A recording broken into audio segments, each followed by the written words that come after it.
What is up, everyone? I'm Jeff London. This is the Mediocre Alaskan Podcast, episode 108. Before I get started with today's rant, I wanted to guide you all or direct you all to the mediocrealaskan.com. There's content on there, links to the podcast, as well as links to the columns I write for Juneau Empire and Sit News. There's also a videos section that has some videos that my buddy Jesse Knock has done, and then the Heart of Hunting Steve Frith videos are on there too. Pretty sweet stuff. But I'm going to start today with something I was talking about with my students in my journalism class. We're talking about Walmart not selling or changing their policy when it comes to guns and when it comes to ammunition.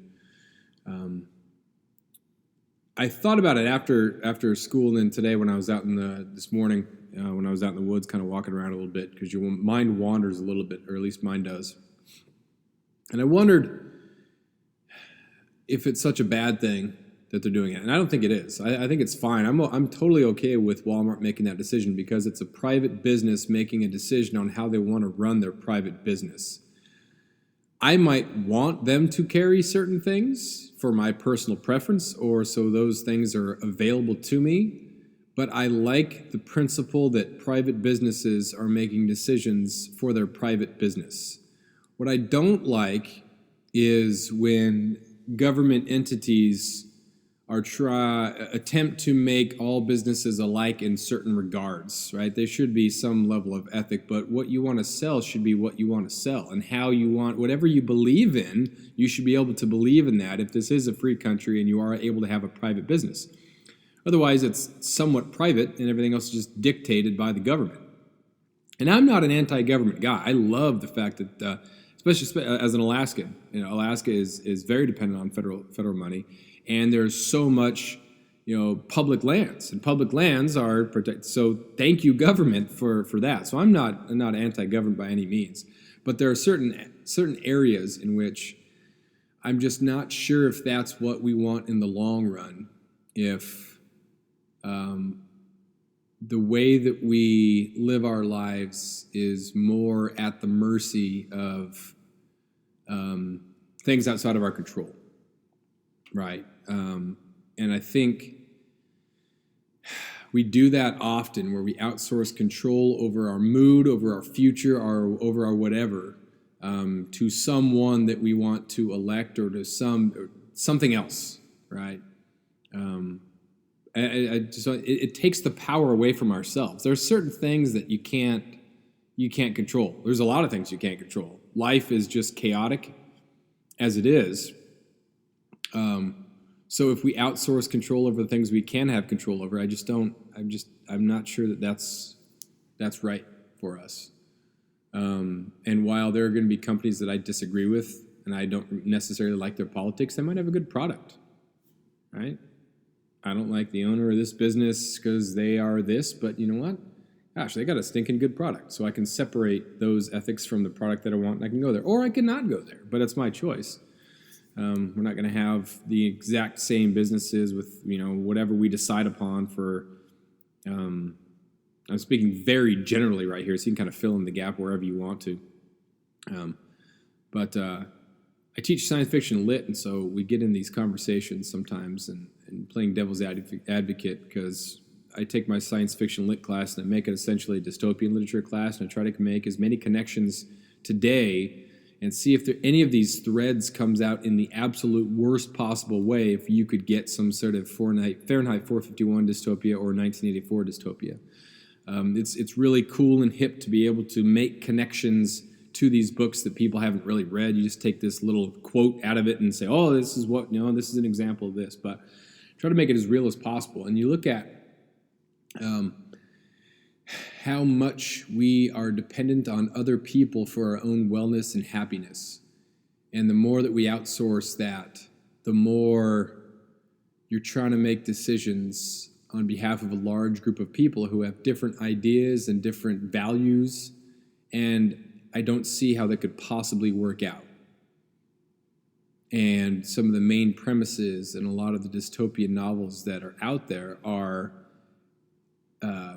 the government enforcing certain social norms that end up being bad. And again, it's the worst case scenario, right? I'm not saying that I'm not saying that if you elect a Democrat or a Republican, that we're headed towards that whatsoever. But there are just those elements that you think about, and we have class discussions about.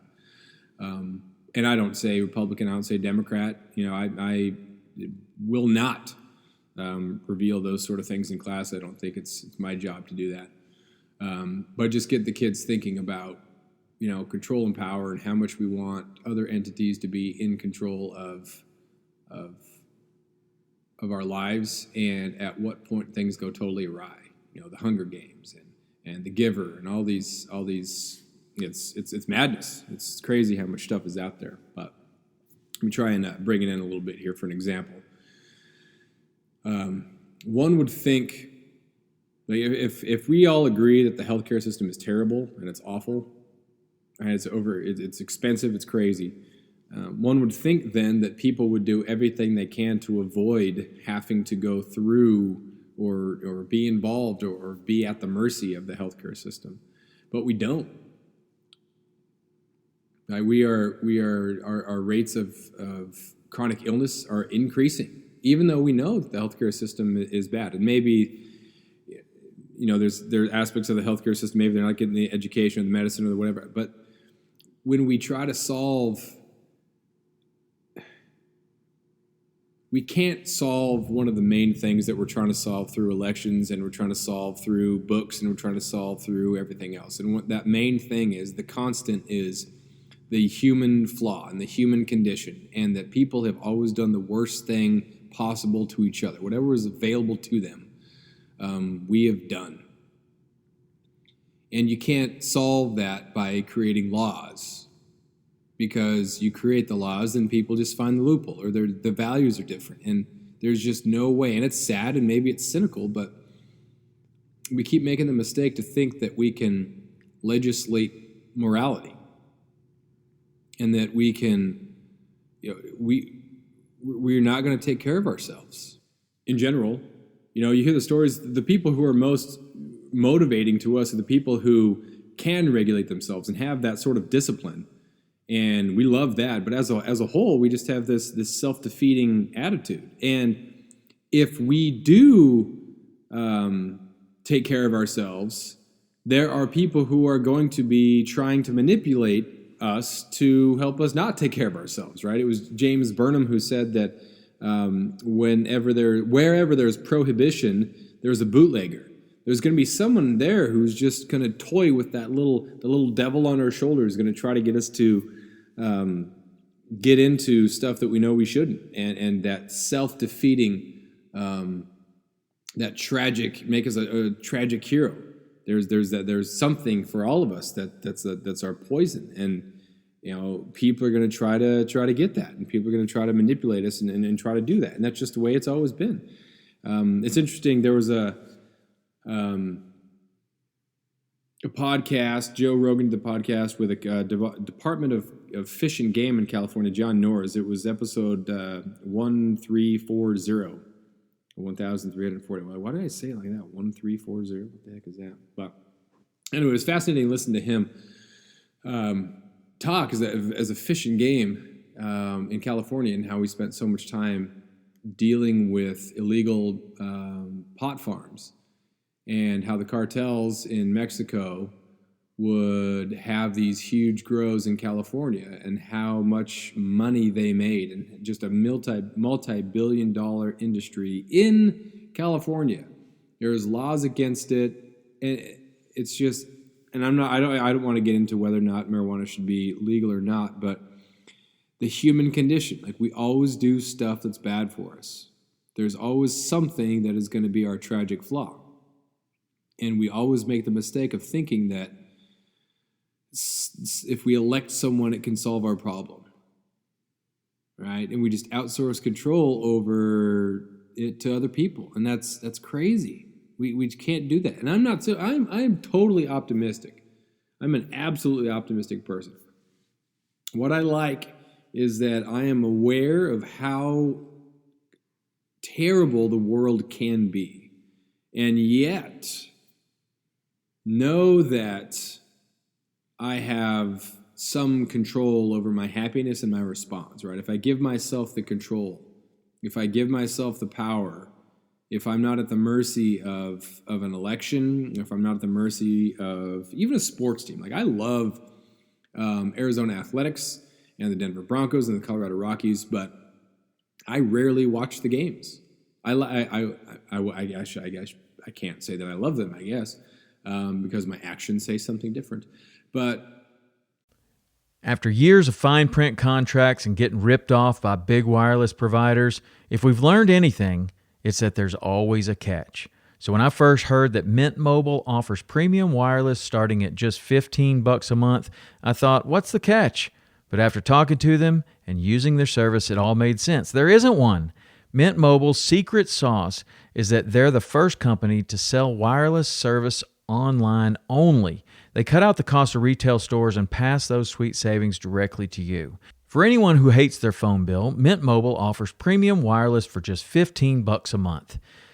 I was hesitant about having to get a new phone and a new phone number, but with Mint, you can use your own phone with any Mint Mobile plan and keep your same phone and your same phone number along with all of your existing contacts.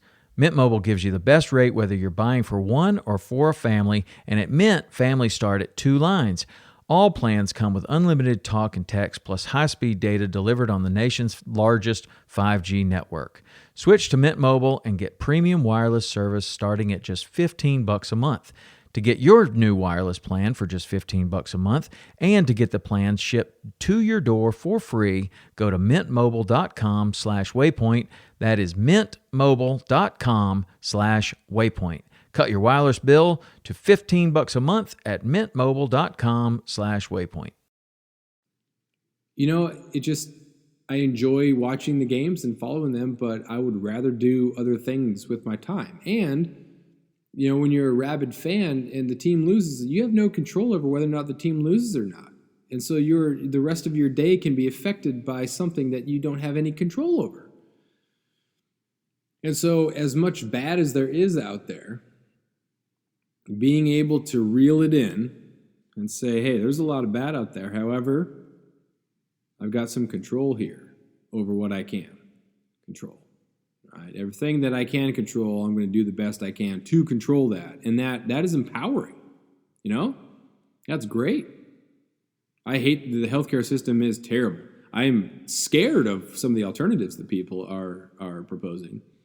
But I want to do everything I can to not be impacted by it. Like other than like premium wise. And because there are people who can't do anything about it. Things totally out of their control medically, totally out of their control. I feel like I have some control because I've been blessed with pretty good health. So I want to do everything I can to continue to be healthy because there are people who can't. There are things totally out of their control. It's not their fault. I think it would be my fault if I were to eat super poorly and not take care of myself. I think it would be my fault then if I was part of the healthcare system because I feel like I have control. And to then not take care of myself, that would be my fault. I would not like that feeling to be involved in the healthcare system and doing that. But so there that is. I don't know if that even makes any sort of sense. Like I said, it's a rant, and I was outside this morning, woke up super early, didn't sleep well last night, woke up early, got outside, was walking around. And it started to rain, and I plopped down, and I was just sitting there at the edge of this muskeg, and it's not really time for the muskeg, but it was kind of a high muskeg, so I figured that any deer might be coming off the mountain, might go through this area, but I only saw just one small, tiny, like fawn-looking pile of sign. Everything else was not there. There was a pretty good path that was packed down that looked like a ton of bears were on it because it was that packed down, or it was a wolf run. Neither of those is good. I was looking for a deer, but I just started to think about that, and I started to think about how even though it's raining, it's nice to be so close to something that's so real and makes me feel good and makes me feel healthy, because there's two parts to that health, right? There's that physical health and there's that mental health, and being able to rejuvenate yourself, even if it is raining, man. Just being isolated, you're back in this little area. I mean, you hear it's so nice to be able to get there so easily and so quickly. It doesn't take planning. There's no traffic, and so mentally, the health can be so good here. And yeah, it rains, but I would much rather take the rain than the traffic. Traffic is way stressful. Rain you can prepare for, right?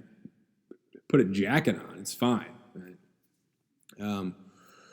So just love being there for that. And there's so many other things to do, and that's what's beneficial. And I think about people who, have a career of identity politics from behind, a screen. So when they're done with their job, they're just back on the screen, and sometimes I think some people do a good job of adding to a discussion, but I think a lot of times people just look for their opportunity to make some sort of dig. And it replaces something that is actually visceral, as something that is actually real, something that is beneficial. And I know it sounds like I'm isolating, I'm not involved, but I can only control a certain amount of stuff. And so I can only control the amount of, how I interact with the people around me. And so if I interact with 20 people on the weekend per day, if I'm in a bad mood, or I'm so upset because of what's going on so far away, that's not going to help. I might interact with those 20 people might have different political views than me, but if I'm kind to them, I've impacted their day in a good way. Why am I reaching out? Why am I going out of my way to be miserable about certain things? Right? There's a difference. You go and you read. I read through a bunch of papers yesterday, LA Times, Wall Street Journal, San Francisco Chronicle, just getting different recaps, looking at the Democratic debate, this and that, getting the news, reading some opinions, and just kind of see what's going on there, and just kind of have knowledge of what's going on, and reading about Walmart and that situation. But it's nice then to reel it in. Okay, what's my life? What's my quality of life? And is my quality of life positively impacting that of other people? Or is the misery from the general misery that's like intangible, that's just out there, am I allowing that to infiltrate my day and then my interactions with other people? What is anything better because of me, or is everything worse because of me? I don't say that in like a self-defeating sort of way. But, is there anything better because of me? Or are things just worse? Do I make people's days worse because of what I'm complaining about, because of what I'm tweeting about, because of what I'm just me? And if that's the case, then that's not good. And it probably means that I'm kind of miserable too. So what can I do to not be miserable?